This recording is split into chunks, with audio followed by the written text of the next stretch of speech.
Hi, this is Isabel Florence, and you are listening to You Are Light podcast, a safe space where we talk about mental health and well-being. Hello, my lovelies. Welcome back. Thank you for being here. Today is my birthday. Happy birthday to me. I'm a big fan of birthdays. I know a lot of people start struggling with getting older at this age. I'm only 32, so I still think I'm really young. I still see a lot of exciting things in my future. And I have realized in the past couple of years how much more content I feel with my life and who I am every year. So this makes me excited for birthdays. Basically, I could say that every birthday I feel happier and more complete, more understanding of who I really am and what I want from life, and therefore it is easier for me to go after those things. I'm not chasing things that other people want from me, basically. And this is a really wonderful thing to work towards more and more every year. Today I'm going to give you 32 lessons that I have learned in the last 32 years. I wrote these in about 10 minutes because they all came flooding out of me, and I'm sure there is more that I could go on and on about. But sometimes I believe that the things that we release without too much thought can be the most genuine version of that thing. The fact that I didn't really have to think about these things too much makes me believe that they are true parts of who I am and true parts of my values. And these things really make me a happier person. So hopefully by sharing them, I can show to you how to become a happier person as well. So I'm going to try and go through them without spending too much time in each lesson because there's 32 of them and we only have about 15 minutes. But if I find that it's taking too long and I do want to explain each one really well, then I'll just do another episode. So let's go through and see how it goes. First lesson. And I go on and on about this over and over again. Every episode I mention it. And I think it is a huge part of not only who I am as a person, not only a key habit that made me who I am right now, but it's also a purpose of mine to keep practicing it. And it is awareness and self-reflection. With any change in our lives, we need awareness first. I think it is one of the keys to having a healthy relationship, staying aware of the things that trigger us, staying aware of how we feel when someone talks to you in a certain way or mentions a certain thing, staying aware of the fact that maybe you are projecting onto other people your own issues, staying aware of your emotions while being loving and kind to yourself and allowing yourself to feel those emotions, staying aware of your lifestyle and how that's influencing your happiness and your well-being. Staying aware of your goals and your purposes in life. Staying aware of the influences that you have in your life that might be negative. For example, social media. Yeah, it's an incredible thing to do. There's a lot of different ways that we can practice this self-reflection and awareness. Yeah, I think it's the first step always. And it's one of the biggest lessons I've learned in life. To always dig towards a better understanding of myself. And this also is reflected in a way that I end up taking responsibility for my feelings, my actions, my reactions, my way of life. That's the first. Second lesson is try therapy. It's connected to staying aware and self-reflective. There are many different types of therapy out there. I believe that, again, to better your relationships, you have to have some awareness of your own relationship to yourself, and a therapist can always help with that. It is so beneficial to have someone to be there only for the exploration of yourself, because every other relationship is also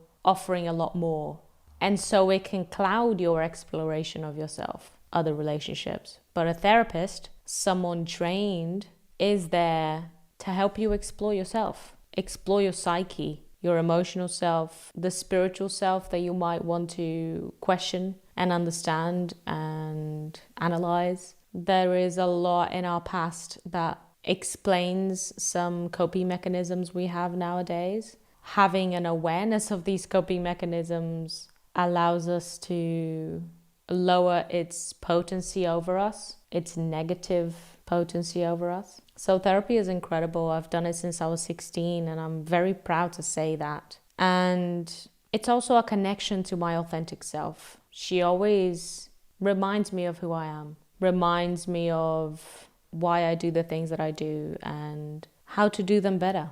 It's really incredible. And you can also build a beautiful relationship with a therapist. I know I have, and I'm very grateful for it. Third lesson, practice meditation. By now, we know how incredible it is. There is so much evidence out there to show its effect on our mental health. It's just incredible. And in today's world, I think it is something that everyone should be doing, at least for 5-10 minutes a day, because the pace that has been set by society is too quick. We live in a fight or flight for too long.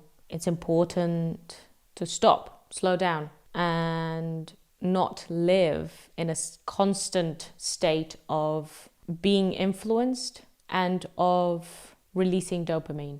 I could go on and on about meditation. I'll do another episode fully on it. Fourth lesson, journal. I have found that journaling allows me to connect to my subconscious self in a really deep and meaningful way. It allows me to connect to my intuition. It allows me to connect to the animal part of me, which sounds like a contradiction. But I think the most important thing to remember when you are journaling is to not get analytical, to not get in your mind too much, to let the release of the thoughts to be fluid, like a waterfall of thoughts. From the mind to the page, from the mind to the page. It's almost like a clearing of what is in there. And as you see it on the page, there is a clarifying perspective that appears in your life that is really amazing. Fifth lesson, understand your values, because we all have different ones, and that's beautiful and okay. My values are going to be very different to yours. I want you to understand what are the most important things to you. What is it that you see as priority in your life? And the sixth lesson is to live accordingly, is to live in a way that you feel is connected to your values. This is really powerful. It brings you a confidence in who you are that makes you feel comfortable with the life that you've created and the being that you have become. It's very easy to preach, but to preach and then do the things that you are preaching allows you to respect yourself. Beautiful. Seventh lesson, sleep. Very important for longevity, very important for health. Your immune system is very connected to how well you sleep. If you want to live disease-free without inflammation, you have to prioritize your sleep. So make sure your room is a little bit cold, very dark, and that you associate it with just sleep and sex. You don't want to be working in your room. You don't want to be watching TV in your room because it confuses things. We are animals and our mind connects what we do with certain habits. So if you have the habit of going to bed and watching TV for 2 hours and one night you want to go to bed and not watch TV, that's not going to happen very easily. So keep your bedroom for sleep and for sex. And sleep well. Prioritize sleep. It's very important. Eighth lesson, focus on whole foods. Limit processed foods, especially ultra-processed foods. Focus on eating things that do not have a label. Fruits, vegetables, nuts, seeds, grains, wholemeal, whole foods. They're beautiful, they're wonderful, they're all we need. Focus on it. 80%, 90%, that's it. Ninth lesson, move your body, because it's very easy to get in here nowadays. And I think even when we move, sometimes we can stay in our heads, and have this kind of rigid gym routine where you are going there, you are listening to a podcast, you are listening to something, you're just doing the same action over and over again. Try to put some music on and move your body. Try to disconnect from your mind a little bit and ground yourself in your body, feel your body, move. And it will look different to everyone. Practice movement that you enjoy, that you love. Don't practice movement to lose weight. Don't practice movement as a want to change your body. Practice movement for the love of your body, for the love for your life. But just move, go for a walk, put some music on, practice some yoga, some Pilates, whatever it is. But try to connect to your animalistic movements, you know. If you look at the blue zones, the places where people live the longest, they're not going to the gym for 2 hours. They are gardening, they are walking to the church, they are climbing stairs. They're doing day-to-day movement that is really, really amazing for the body. 10th lesson, practice gratitude. This makes a huge difference in how you feel about your life, about yourself. And it is addictive. It's really amazing. I do it every day and it's changed my life. Gratitude has changed my life. Again, it doesn't have to be a rigid thing of like I have to sit down and name 3 things that I'm grateful for. No. When you're walking around, just think of the beautiful things that you are experiencing and how amazing it is that you are able to do the mundanest of things, you know? I love going to the supermarket. Just love it. And it makes me so happy every time. I get to walk around and choose what beautiful nourishment I'm going to put in my body. The coffee that you have every morning. Just be grateful for that coffee. The heating in your home. A rainy day. Being able to stay inside and look at the rain. A sunny day. Walk around and be grateful for the warmth. There is gratitude and love in everything and everywhere. You just got to see it. And once you start seeing it, you won't unsee it. And it's a beautiful, beautiful thing. 11th lesson, be humble. Understand that you will never understand what it is that someone else has been through. So in no way you can put yourself above anyone. Because you will never be able to experience life the way that they experience it right now. And it goes from the smallest things to the biggest things. Someone cuts you in traffic, you don't know what their day is going like. You don't know if they are driving to the hospital because someone they love is dying. So there's no need to scream and shout. To the biggest things where someone is really horrible to you. And this is really difficult. But try to understand that they are hurting inside and that's why. Don't see yourself as bigger than anyone. Not the people that treat you badly, not the people that treat you well. Not the people that have less than you, because they might have more. They might have more happiness, more love, more sunshine, more time with their families. Understand that we all have value. And your value is never going to be higher than anyone else's.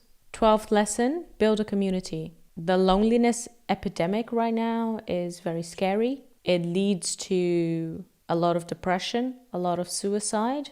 We need to accept the importance of having a community, feeling like we belong, feeling like we are taken care of, that we are seen. So wherever you live, make sure you are connecting to the people around you. Make sure you not only say hi, but you ask them how they are. Make sure that you can practice things that will connect you to others. It's very important for your happiness. 13th lesson. Connect to nature. This is a beautiful gift that we have been given. When we understand that we are part of it, that we are a lot more alike to the things around us in nature than we believe and we understand.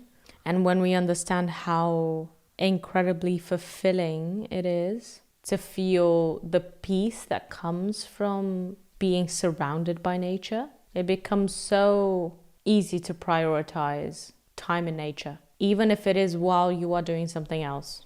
Taking time to connect to nature is immensely important for our health. So make sure you do so. Take your socks off and feel the ground beneath your feet, the grass, the sand, whatever it is. Find a forest near you. Go for a hike. Watch the sunset or the sunrise, or watch the stars. Practice some movement outside. Go and walk around a lake. Nature is incredible and it makes us happy. 14th lesson, prioritize your relationships. I talked about building a community, connecting to the people around you.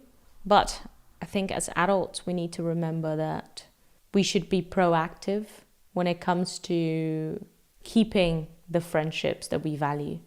keeping the relationships that we value. Sometimes it's difficult to stay connected to family members because it brings out a lot of things, a lot of triggers. But I believe that most of the times it is worth it, going through the deep learning to be able to stay honest and stay yourself around the people that you love. And with friendships, as we become adults and people have their own families, their own kids, their own jobs, it's important, if you don't prioritize your relationships, if you don't reach out to people, if you don't make time, it will fizzle out and you will find yourself very lonely. So prioritize your friends and family. 15th lesson is find your purpose. It takes a really long time, I think. But what we don't realize is that there is many different ways that you can live your life according to your purpose. So finding your purpose doesn't mean finding the right job, finding the right relationship, finding the right place to live, finding the right routine. It's about going back to lesson number 5. It's about understanding your values and from them understanding what it is that you think you are here for. What is the thing that you believe you can offer? And it doesn't have to be grandiose or world shifting. It can be to practice kindness to strangers every day. It can be to live as authentically as possible. It can be to build a beautiful family. But remember that whatever your purpose is, it can be fulfilled in many different ways. And the ways that you fulfill that purpose is going to change throughout your life. But try to ask yourself what it is that you think you are here for. It's a great question. As I predicted, I couldn't go through the 32 lessons in one episode. So I'll do 16 more next week. I hope you have a wonderful week. I am having an incredible birthday, and I want to thank you for being here. You are allowing my purpose to be fulfilled, and that means a lot. Thank you so much. Please subscribe if you enjoyed this episode. I'll see you next week. Bye-bye. Thank you so much for listening. All the links are written down on the show notes, as well as resources for anyone struggling with their mental health. Don't forget to subscribe so you're notified when we release new episodes. Also, feel free to share our podcast with your friends and family. And if you'd like to get involved, explore our content or support our work, visit our website www.yourlight.earth. That's yourlight.earth. Also, don't forget to follow us on Instagram at u.r.light. Have a wonderful week, and I'll see you next time.